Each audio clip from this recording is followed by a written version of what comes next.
Ukrainian fighters hold on as Putin claims victory in Mariupol. KYIV, April 22, Reuters, Ukrainian fighters were clinging to their last redoubt in Mariupol on Friday after Russian President Vladimir Putin claimed victory in the biggest battle of the war, declaring the port city liberated following weeks of relentless bombardment. Putin orders blockade of Azovstal so a fly cannot get through.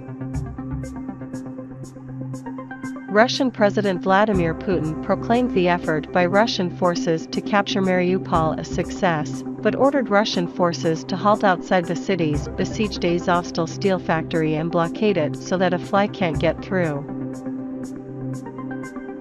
Situation in Kharkiv tense following massive shelling. Ukraine's second-largest city of Kharkiv was under heavy shelling overnight, its mayor said on Thursday. The situation is stressful, because overnight there was very massive shelling, said Ihor Terekhov. 2 markets have been destroyed, firefighters are extinguishing fires there now. There was a direct hit in another residential building.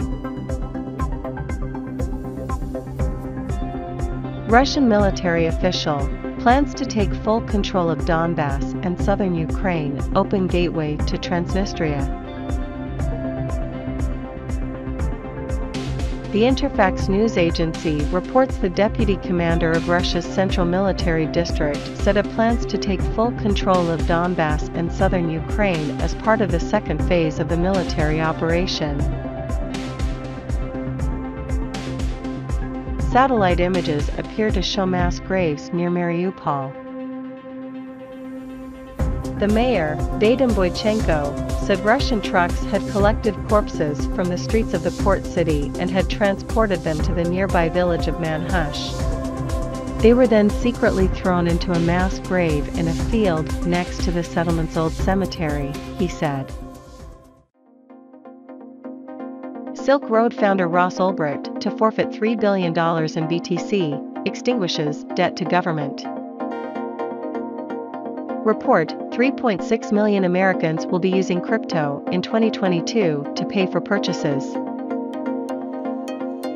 Ford CEO stakes company future on F-150 Lightning.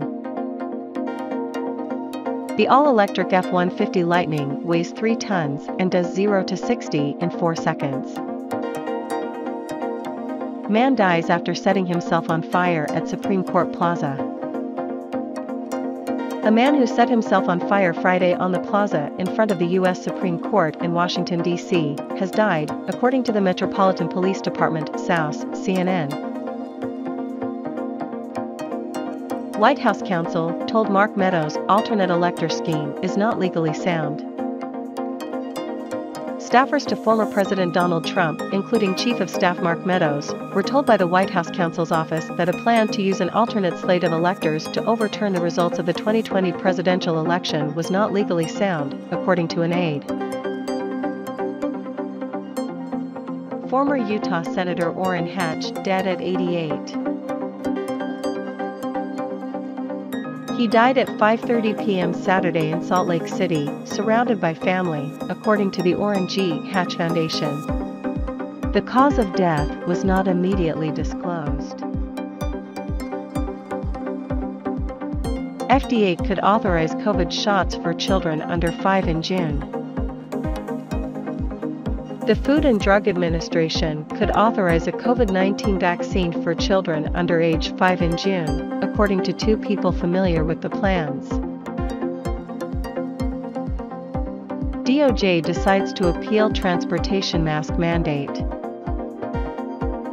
The Justice Department decided to appeal a federal judge's ruling that struck down the transportation mask mandate. While top airline CEOs say their customers and employees are ready to move on, a national poll found that 56% favor keeping the transportation mask mandate while 24% oppose it.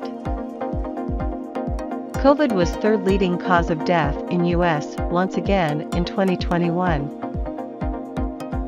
COVID was the underlying cause of more than 415,000 deaths in 2021, or 13% of the national total, the report found. That's an increase from 10% in 2020. Per capita, COVID death rates increased among every age group in 2021 except those 85 and older.